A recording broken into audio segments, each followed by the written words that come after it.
Boa tarde, boa noite, bem-vindos, bem-vindas, em nome de Jesus.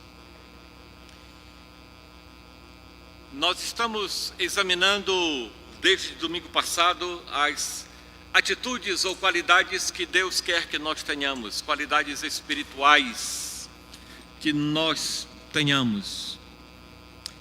O mundo que nós vivemos está cheio, está recheado, está repleto de especialistas em que nos ajudam em alguma área da vida. E eu já não sei mais dizer quantas pessoas, quantos especialistas, quantos coaches, quantos mentores, quantos influencers, bloggers,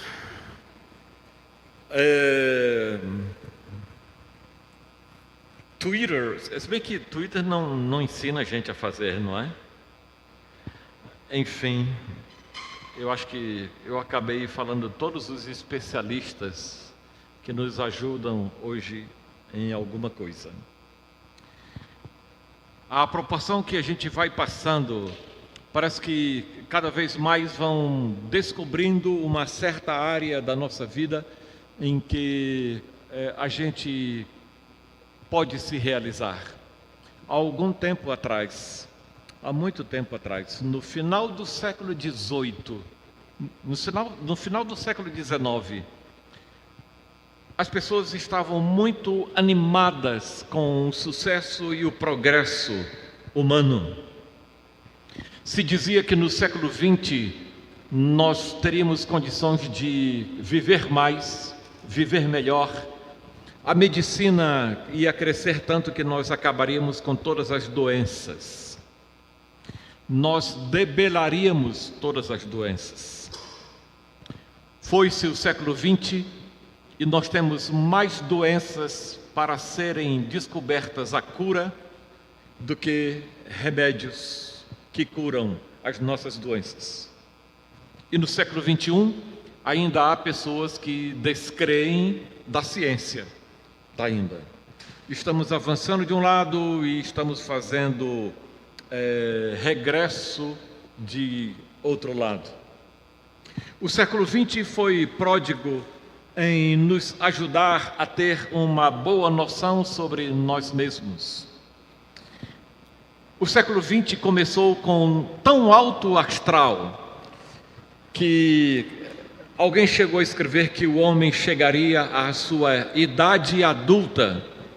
E o que caracterizaria a idade adulta do homem é que nós não precisaríamos dessa ideia de Deus para nós. Nós não precisaríamos de alguém para nos mandar. Não só na área filosófica, com Friedrich Nietzsche, um filho de um pastor alemão, tinha essa ideia, morto em agosto de 1899. Mas na própria área teológica, várias pessoas chegaram a afirmar que nós estávamos chegando à nossa idade adulta e que a gente não precisava disso. Quem precisa de Deus? Com tantos treinadores, com tantos especialistas na ciência do homem, nós não precisávamos dessa ideia antiquada de Deus. E estamos nós aí no século XXI, carecendo de muitos especialistas e talvez precisando mais ainda de especialistas. Por isso também eu acho que falar de Deus e falar das atitudes que Deus quer para a nossa vida se tornam tão importantes quanto foram há 2000 anos atrás ou mais. A atitude de hoje que eu quero lembrá-los, porque eu sei que vocês sabem disso, ela está presente em toda a Bíblia, e em especial hoje numa carta pequena do Novo Testamento, a carta de Filipenses, que diz: alegrem-se no Senhor. Ou, numa linguagem mais erudita, alegrai-vos no Senhor. Abra a sua Bíblia, ou ache aí no aparelho eletrônico que você tem, o livro de Filipenses. Filipenses é Novo Testamento, já é parte das epístolas, está perto de Gálatas, está perto de Coríntios, está perto de Romanos. Então vamos lá, Filipenses, e eu quero ler Filipenses capítulo 4, versículo 4, mas eu quero convidar você a manter sua Bíblia e seu coração abertos para isso aqui. Filipenses capítulo 4, versículo 4, e diz: tenham sempre alegria, unidos com o Senhor. Repito, tenham sempre alegria. É provável que você se lembre deste verso numa outra tradução. Alegrai-vos sempre no Senhor. Outra vez digo, alegrai-vos. Cantamos muito isso no século passado. Alegrai-vos sempre no Senhor. Outra vez digo, alegrai-vos. Filipenses capítulo 3, versículo 1. Eu digo a vocês, alegrem-se no Senhor. Finalmente, alegrem-se no Senhor.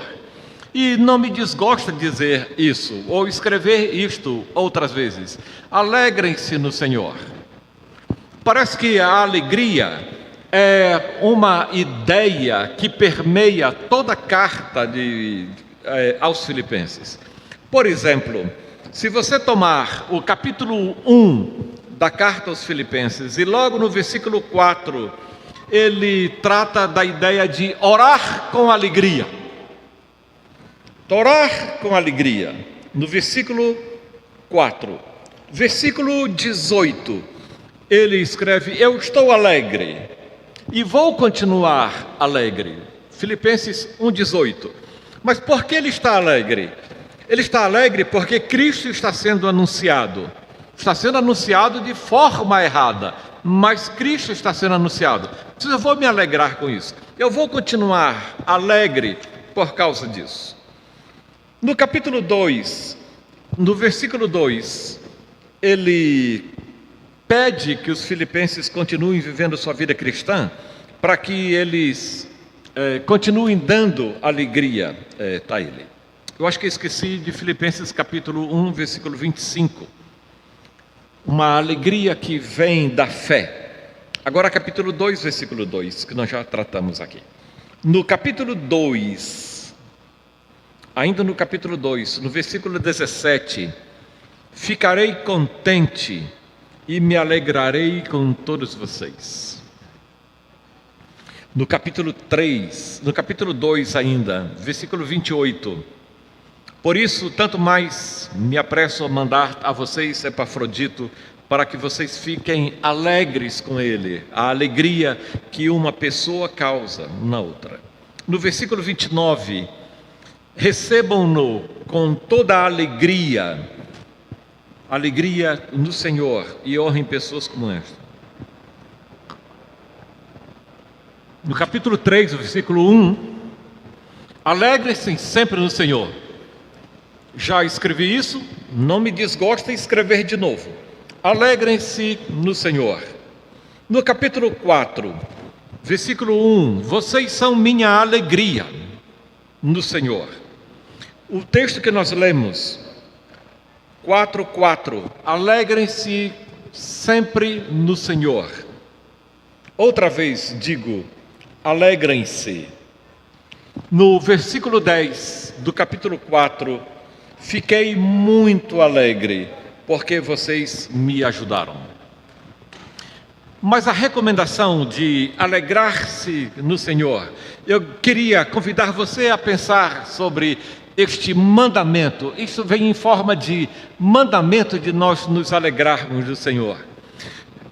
Para quem já leu a Bíblia, não muitas vezes, mas quem já leu a Bíblia deve ter percebido, se você leu o livro de Levítico, o livro de Números, Deus queria que seu povo fosse muito festeiro.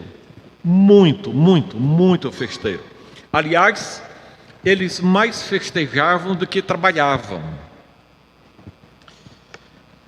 todo início do mês, tinha uma festa ao Senhor.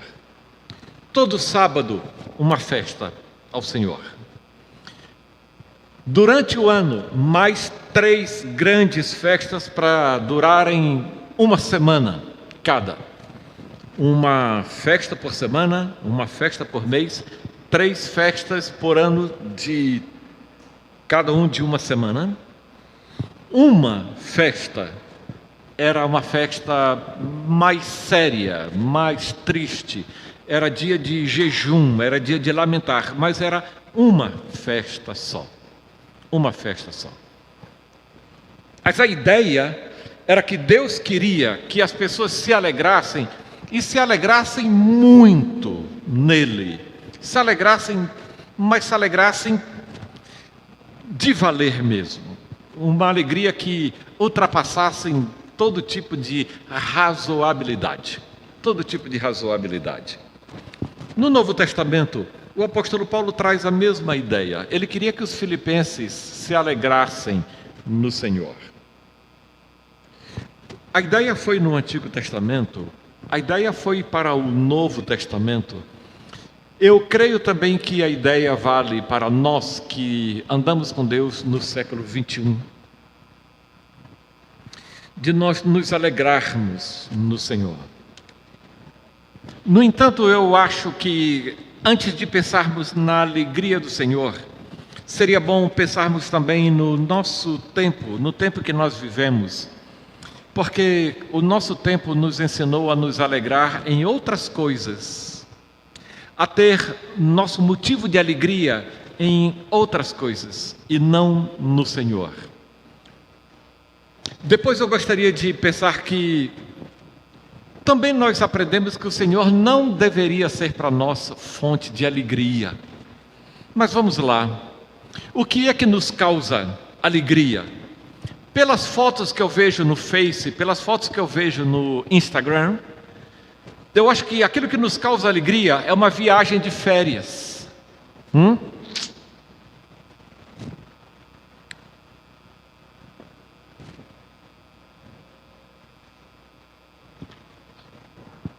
As férias são tão importantes hoje que estudos recentes dizem que uma semana antes você já fica acelerado pensando nas férias, você já nem trabalha direito pensando nas férias. E você fica tão eufórico que você entra em férias e na primeira semana você não consegue fruir direito, de tão animado, você fica igual pinto no lixo, como diz lá no interior do Maranhão. A irmã que nasceu na cidade não sabe do que eu estou falando, não é? Na Paraíba tem isso também. Está mais alegre do que pinto no lixo. Por outro lado, a ideia de trabalho faz com que uma semana antes que nós voltemos para o trabalho, a gente comece a pensar em todas aquelas pessoas com quem nós trabalhamos e que nos causa certos dissabores. E a última semana de férias já é uma semana de sofrimento.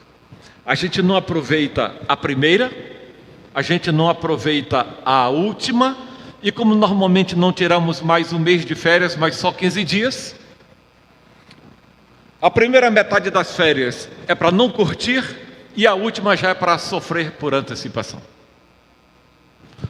Mas nós pensamos também, e de novo, pelas fotos e pelos comentários, eu acho que aquilo que nos causa alegria, além de uma boa viagem de férias, eu acho que são conquistas pessoais, uma faixa de luta, que nós saímos da branca, vamos para amarela, da amarela para verde, da verde para a azul, ou quando nós ganhamos uma certa medalha em uma determinada competição, quando nós chegamos ao próximo degrau. É provável também que uma formatura seja para nós motivo de grande alegria. Pode ser que seja uma conquista pessoal. Eu consegui um novo emprego.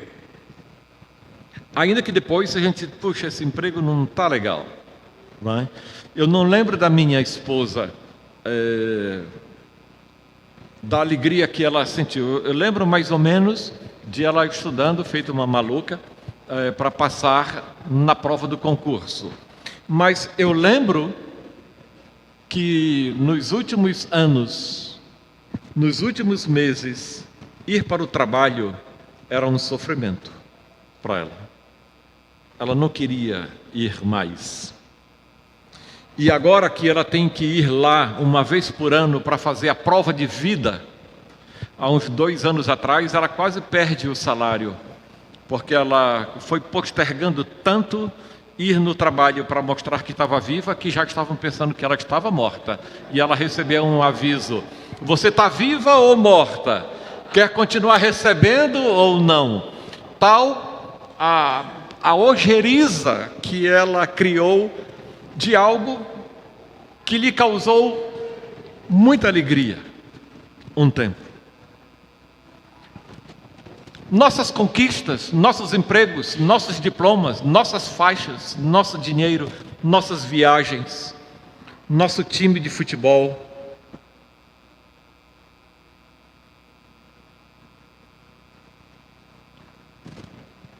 Logo, logo o Palmeiras vai ser tri e já pode pedir música no Fantástico. Já é bi. Mas para os torcedores que na mesma semana experimentaram a alegria da vitória sobre Al-Ahly, experimentaram a tristeza da derrota para o Chelsea. E a tristeza foi tão grande que causou briga e causou morte também.